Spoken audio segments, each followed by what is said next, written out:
예, 반갑습니다. 방금 소개받은 한국에너지기술연구원 김창입니다. 저는 한국의 그린소 어떤 식으로 개발을 해야 되나, 그리고 현재 지금 처한 상황은 어떤가, 기술적인 관점에서 소개를 좀 드리려고 하고 있습니다.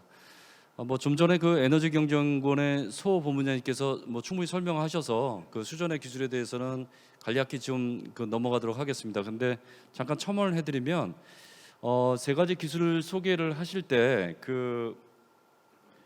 SOEC가 효율이 100%라고 이렇게 나와 있는 걸 보셨을 거예요. 근데 상식적으로 저희들이 효율이 100%라는 게 좀 와닿지 않잖아요. 그리고 이제 팸과 알칼라인은 한 60에서 70%이 정도 레인지 있는데 SOEC가 되게 효율이 높은 것처럼 나온단 말이죠. 이게 어떻게 그럴까요? 그러니까 잠깐 그런 부분들이 의문이 좀 생길 것 같아요. 그래서 말씀드리면은 SOEC는 기본적인 전제가 열은 공짜로 얻는다고 생각했을 때 그 효율이 나오는 겁니다. 절대 어떤 장치도 100% 효율은 나오기 어렵거든요. 그래서 열을 공짜로 받았을 때, 그랬을 때 100% 효율이라는 얘기고, 실질적으로 자체적으로 열을 발생해서 가게 된다면 효율은 물론 팸이나 알칼라인보다 조금 높겠지만 그게 80% 이상 된다거나 그런 부분은 그렇게 쉽지 않을 것이라고 이제 말씀을 드릴 수 있겠습니다. 모든 전기학설들은 전기를 통해서 물에서 수소산소를 분리를 하겠지만, 그러기 위해서는 전기 에너지뿐만 아니라 열이 필요합니다. 그 열은 그 전기 에너지로부터 그 열을 만들어서 충당을 하는 건데요. 그게 팬과 알칼라인 그런 식으로 되고 있고, SOEC도 그렇지만 그 열을 외부에서 받아서 써서 쓰겠다는 개념 때문에 100%라는 효율로 설명이 되고 있다고 생각하시면 되겠습니다. 일단 저희들은 이제 그 수소의 장치를 제가 이제 부하변동 대응이라는 용어를 많이 쓰고 있는데요. 재생에너지는 직접 연결을 해야지만 진정한 그린 수소라고 말씀을 드릴 수 있겠습니다. 지금 보시면 빨간 줄 쳐져 있는 맨 윗부분이요. 만약에 수전의 장치를 전력계통에 그대로 받아 쓰게 된다면 가정이 있습니다. 2030년도에 우리가 전력계통을 한 60%를 청정이라고 하고 나머지가 이제 석탄이나 이런 화석 발전에 껴 있다고 한다면, 그걸 수전해를 활용하고 한다면 CO2가 계질수하고 별반 차이가 없다는 결론이 나옵니다. 결론적으로 우리가 그리드 자체가 90%, 100%의 재생에너지 될 때까지는 그렇게 충분한 CO2 감축 효과가 크지 않다는 부분이고요. 재생에너지랑 직접 연결했을 때 라이프 사이클 어세스먼트로 보게 되면 태양광일 때는 0.5 정도인가요? 그리고 풍력 일 경우에는 한 0.3 이 정도로 이제 나오는 걸 볼 수가 있겠습니다. 그래서 결론적으로는 1kg의 수소를 만들기 위해서 CO2를 배출해서는 안 되는데, 그러기 위해서는 수전의 장치가 재생에너지로 직접 100% 물려야지만 가능하다는 그런 얘기를 담고 있는 부분입니다. 그런데 이제 대다수 이제 헷갈리는 게 여태까지 굉장히 오랜 시간 유럽이나 이런 데서는 수전의 장치를 개발해 왔는데 우리가 지금 굉장히 뒤처져 있다고 생각을 많이들 하고 계실 거예요. 근데 그렇게 오랫동안 연구 개발한 건 다 개통전력에 연결하는 수전의 장치입니다. 재생에너지랑 직접 연결하는 기술은 유럽도 그렇게 굉장히 개발한 지 별로 그렇게 오래되지 않다는 거예요. 일본도 마찬가지고요. 그런 기술이 시작된 게 한 2010년도라고 보시면 되고요. 미국도 DOE 프로젝트로 2009년도 그때부터 시작을 했다고 보시면 됩니다. 그래서 지금 보시면 티센크루프나 지멘스 이런 데서 나오는 그런 수전의 장치들이 완벽하게 상용화됐다라고 저는 좀 아직은 아니라고 말씀을 드릴 수 있겠습니다. 아직도 많이 고쳐야 될 부분이 많고 개선해야 될 부분이 많기 때문에 조금 더 개발할 필요가 있다라고 좀 보고 있고요. 그러한 이유는 한 10년 정도의 역사뿐이 안 갖고 있기 때문이라는 것으로 때문이기 때문입니다. 그래서 우리나라도 지금 수준회가 개발된 지가 그렇게 오래되진 않았지만, 본격적이라고 얘기하기는 어렵지만 그래도 과기부에서 수준회 알칼라인 수준을 개발한 게 2015년도 정도 되기 때문에 한 5년 정도의 갭이 있다라고 저는 볼 수가 있습니다. 하지만 유럽에서는 굉장히 체계적으로 그런 2010년 정도부터 개발을 해서 단계적으로 급격하게 상승할 수 있는 기술력이 상승을 할 수 있도록 체계를 마련했는데, 아직까지 우리는 좀 우왕좌왕하고 있는 그런 상황이라고 좀 말씀드릴 수 있겠습니다. 그래서 여기서 결론적으로 말씀드리면 그렇게 오래되지 않은 기술이라고 말씀드릴 수 있겠고요. 그런 재생에너지랑 연결하는 기술은 어떤 부분이 문제냐면, 그 재생에너지가 갖고 있는 간헐성 때문에 그 부분이 수전장치에 연결하게 되면 굉장히 내구성이라든가 안정성에 위협을 줄 수 있다는 부분이 기술적으로 풀어야 될 큰 그 한계점이라고 말씀을 드릴 수 있겠습니다. 간단히 말씀을 드릴게요. 우리가 전력을 쭉 주다가 한번 끊어졌다고 생각을 해보십시오. 한쪽엔 수소, 한쪽엔 산소의 챔버가 계속 그대로 붙어 있다고 생각해 보시면 막을 통해서 얘네들이 서서히 이동을 하게 됩니다. 그러면 수소국은 환원 상태여야 되고요, 산소국은 산화 상태여야 됩니다. 근데 그 환원 상태의 수소에 산소가 들어오게 되고 산화 상태의 그 산소 쪽에 수소가 들어오게 되면 얘가 환원 상태로 바뀌고 산화 상태로 거꾸로 이제 바뀌게 되는 거죠. 산화 상태가 환원 상태가 되고 산화 상태가 환원 상태가 산화 상태가 되고요. 이렇게 되면 전국이 본래 개발한 목적과 다르게 크게 망가질 수 있는 상황이 발생될 수 있다는 겁니다. 그래서 현실적으로 1세대 수전에, 그러니까 개통전력에 물렸던 수전은 어떻게 하냐면요, 끌 때 바로 질소를 투입합니다. 질소를 집어넣어서 수소를 빼내고 산소를 빼내면서 절대 수소 산소가 섞이지 않게끔 계속 질소를 채워 놓고요, 다시 또 온이 되게 되면 그 질소를 빼내는 겁니다. 수소를 계속 발생시키고 산소를 발생시키면서 질소를 빼내는데 이러한 시간이 2시간, 3시간씩 걸린다는 거죠. 생각해 보시면 이렇게 느리게 2시간, 3시간씩 걸리는 것들을 재생에너지에 연결한다는 것은 결국 뭐 하루 중에 몇 시간 동안 태양광이 나오지도 않는데 결국은 그 효율적으로 수소를 생산하지 못한다는 말이 된다는 겁니다. 전극도 바뀌어야 됩니다. 그런 산소가 섞인다든가 수소가 섞여도 안정적으로 운전될 수 있는 전극, 그리고 여러 가지 온오프가 들어왔어도 얘네들이 전혀 문제없이 내구성을 확보할 수 있는 기술이 굉장히 중요하고요. 막들은 특히나 그렇게 멈춰 있을 때 수소 산소가 섞이지 않게끔 막아줄 수 있는 그런 부분이 필요한 겁니다. 기존에 그 개통에 물려서 썼던 1세대 수전에서는 전혀 문제가 안 됐던 기술입니다. 그래서 전극도 다 바뀌어야 되고요, 분리막도 바뀌어야 되고 모든 그 셀 설계 자체가 다 바뀌어야 된다는 것이 굉장히 기술적으로 뛰어넘어야 될 한계점이라고 말씀드릴 수 있겠습니다. 그래서 가끔은 1세대 수전회를 하는 분들이 막을 팔아요. 지금 그 아그파에서 그 2세대 수전회 막을 파는데 막만 바꿔서 쓰는 경우도 있습니다. 하지만 말씀드렸다시피 그 막을 바꿨다 하더라도 조금은 그런 부분이 그 유연해질지 몰라도 수소산소가 조금이라도 섞이게 되면 전극들이 다 망가진다는 것이 한계점이라고 말씀드릴 수 있겠습니다. 그래서 이제 과거에는 효율 부분에 대해서만 연구를 했는데요, 이제는 그런 내구성, 온오프 사이클에 대한 내구성 확보라든가 또는 부하 변동에 대한 유연성, 그런 부분과 또 이제 전체 가격을 다운시키기 위한 KPX를 줄이기 위한 부분들이 여러 가지 목표를 세워서 개발 중에 있다고 보시면 됩니다. 그래서 해외 전략을 좀 보시게 되면요, 1세대를 굉장히 오랫동안 했습니다. 1800년대 중반부터 1세대 수전회가 돼 있다가 한 2010년도, 뭐 제가 보기엔 제일 빨랐던 데가 2008년도 정도 되는 것 같고요, 뭐 한 2년도까지 12년도까지도 돼 있는데요, 그쯤 해서 이제 2세대 수전회를 개발을 하기 시작을 했습니다. 그래서 한 4년 정도, 5년 정도 시기에 거쳐서 지금 보시는 스택 정도까지 이제 개발했고요, 그 스택이 한 10kg 정도 되는 용량이 됩니다. 또 크게 한 데는 한 20kg까지 만들기도 했고요.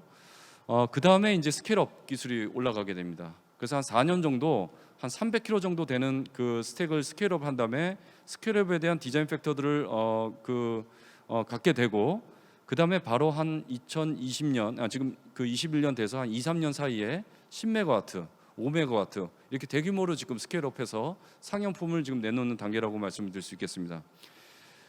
좀 자세히 보시게 되면요, 아사히 카세이 같은 경우는 2014년부터 2018년까지 네도 프로젝트를 통해서 하나가 지금 제가 글자가 정확히 안 보이는데 한 105kg 또는 이제 125kg 정도의 스택을 갖다 크게 사이즈업하는 연구를 했고요, 2년을 더 추가로 줬습니다. 네도에서 내구성 확보할 수 있는 시간을 좀 더 달라고 해서 2년 정도 전극이나 분리막에 대한 테스트를 했고요, 바로 2021년도에 그 메가와트 10메가와트짜리 상용화 제품을 지금 후쿠시마에 실증 단계에 있다고 보시면 되겠습니다.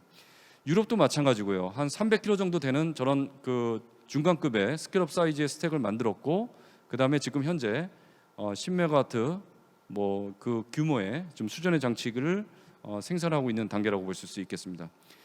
국내 기술 수준은 이제 대충 아실 겁니다. 이제 굉장히 아직은 어떤 부분에서는 되게 크게 만든 기업도 있을지라도 말씀드린 2세대가 갖고 있는 그런 기술 수준을 확보하지 못한 데가 있고요, 아직은 그 2세대 기술을 어느 정도 확보를 했다 하더라도 스케일업이 안 된 그런 기업들도 있는 상황입니다. 그리고 뭐 펨수전 같은 경우는 이미 메가와트 정도까지 규모를 만들었지만 아직 충분한 실증 경험이 좀 갖고 있지 않는 그런 상황이고요, 효율이든 또는 그 규모든, 그리고 아직까지는 그런 국산화율이라든가 이런 부분에서는 매우 취약한 부분이라고 말씀드릴 수 있겠습니다.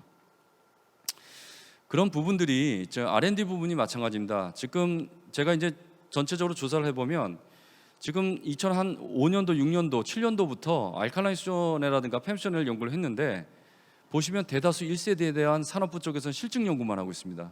그리고 최근 2019년까지 1세대에 대한 실증 연구를 해왔고요.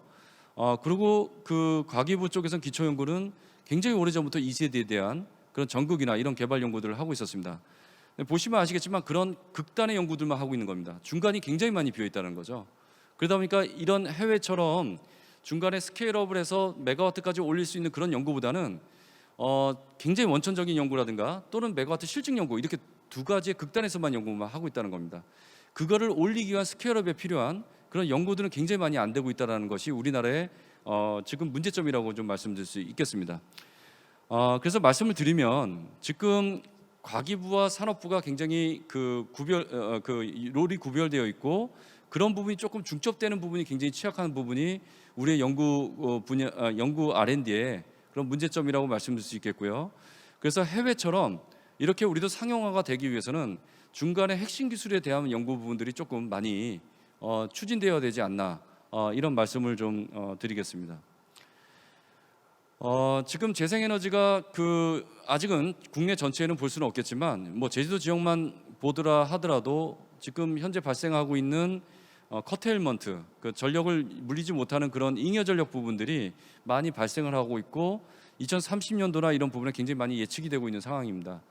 이런 부분들을 수소로 전환을 하게 된다면 물론 가격적인 면에서 지금 현재 재생에너지를 바로 연결 쓰면 경제성을 갖고 있지 못한다 하더라도 이런 잉여 전력 부분들을 활용한다면 충분히 양적인 부분이라든가 또 가격적인 부분에서 어느 정도 장점을 갖고 있을 거라 생각을 좀 하고 있고요. 그런 면에서 이제 경제성을 조금 더 말씀을 드리면 현재 지금 저희가 한번 계산한 바에 의하면은 전기 가격이 밑에 지금 X축에 돼 있는데요. 일정한 전기 가격에서 저희들이 기술 개발을 올리게 되면 가격은 반 정도로 들어줄 수 있다는 것이 계산으로 나오고 있습니다.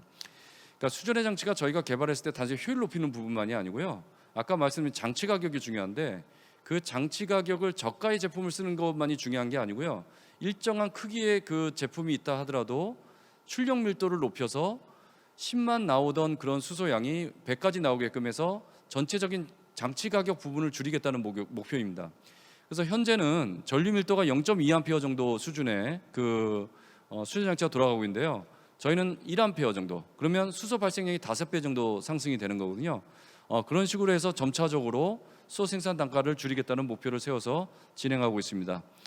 예, 에너지 경제원에서도 말씀하셨지만 전기 가격이 중요하지만 장치 가격도 굉장히 중요하다고 말씀하셨는데요. 보시면은 맨 오른쪽에 있는 부분이 X축의 운영률이 100%일 때입니다. 그러니까 수준의 장치가 계속 100% 돌아갈 때인데 그때 되면 전기 가격이 거의 대다수를 차지합니다. 그런데 조금만 밑으로 내려와 보시면 우리가 이제 만약에 제가 말씀드린 재생을 직접 물려야 된다고 했는데요. 태양광이 15%의 운영률을 갖고 있고 풍력이 30%의 운영률을 갖고 있어요. 그러면 15%의 운영률을 갖고 있다고 생각해 보시면 태양광과 1대1로 직접 물린다고 생각해 보시면 수전의 장치가 15%뿐이 운영이 안 되는 거예요. 1년 중에. 그러면 한번 15%일 때 그걸 쭉 올라가다 보시면 전기 가격은 쓴 만큼만 낼 겁니다. 그래서 노란색 부분이 전기 가격은 100% 운영률이나 지금과 똑같이 일정한 부분을 지출하고 있는데요. 장치 가격 부분이 급격하게 상승되는 걸 볼 수가 있습니다. 그다음에 이제 O&M 가격도 이제 오펙스 부분도 올라가는데요. 그래서 운영률이 50% 이하로 낮아지게 되면 급격한 장치 가격의 부담 때문에 수소 생산 단가가 굉장히 높게 올라간다는 것을 알 수가 있습니다. 그 지금 현재 말씀하시는 부분들이 재생에너지랑 물려선 절대 경제성이 없다는 얘기가 바로 이 부분입니다. 운영률이 낮기 때문에 그렇거든요. 그런데 이 부분은 재생에너지와 수전의 장치 1대1로 붙일 때 해당하는 얘기입니다. 이렇게 한번 보시죠. 저희가 이제 제주도에 고산이라는 지역에서 기상청 데이터를 받아다가 발전량을 한번 계산을 해봤습니다. 풍력 발전기는 두산중공업을 활용했고요. 그 다음에 태양광 하나큐스를 활용해서 90메가와트의 풍력과 20메가의 태양광을 연결해봤더니 지금 보시면 저렇게 출력 패턴들이 나오는 걸 볼 수가 있습니다. 그래서 제가 이거를 수전의 장치를 한번 물려봤습니다. 수전의 장치를 110메가를 물렸을 때 운영률을 보시면 태양광과 풍력의 중간값이 한 16% 정도뿐이 안 나와요. 맞겠죠? 1대1로 묻혔으니까. 그런데 110메가와트의 재생에너지에 쭉 내리셔서 한 그 20메가와트 정도 되는 수전의 장치를 물리게 되면요, 운영률이 50% 이상이 나오게 됩니다. 우리가 앞으로도 이제 재생에너지가 그 설치된 곳에 1메가 태양광에 1메가 수전에 절대 안 붙일 겁니다. 어느 정도 캐파가 되는 재생에너지 단지에 거기에 한 20% 이내 되는 용량의 수전 장치를 붙이게 된다면 충분히 운영률을 갖출 수 있다는 겁니다. 50% 운영률을. 아까 앞전 데이터 보셨듯이 경제성 100% 운영률과 큰 차이 없는 그런 수소 생산 단가를 얻을 수 있는 그런 운영률을 얻을 수가 있다는 것을 말씀드리고요. 이 부분이 태양광과 풍력을 합친 부분이 지금 위에 있는 그래프들이고요. 지금 파란색으로 표시된 것이 수전의 장치가 운영되고 있는 그래프를 보이고 있는 부분입니다. 제주도 특정 지역이기 때문에 약간 값이 틀린데요. 지금 여름 지역에서의 풍력 부분이 굉장히 부족해서 재생에너지도 부족하고 수전 장치도 그만큼 안 들어가는 것을 볼 수가 있겠습니다. 네, 지금 뭐 시간 관계상 뭐 잠깐 넘어가게 되면요. 지금 현재 그 애견에서 개발한 게 바로 스택 한 10kg 정도 되고 있고요. 그래서 이런 부분도 유럽처럼 또는 일본처럼 스케일업할 수 있는 한 300kg 정도의 수전의 장치 개발에 대한 요구를 굉장히 했고 부처에서 이런 요구를 받아들여서 저희가 처음으로 올해부터 250kg 정도 되는 수전의 장치 스케일업 개발을 할 겁니다. 오랜 시간 필요하지는 않을 겁니다. 한 3년 반 정도 저희가 개발할 거고요. 그 이후에 우리도 바로 그 해외 케이스에서 보듯이 10메가와트가 가능한 2세대 부하비원 등에 최적화된 수전 장치가 국내에서도 처음으로 상용화 제품이 나올 것으로 기대를 하고 있습니다. 예, 이상입니다. 감사합니다. 네, 김창희 책임연구원님 강연 감사합니다.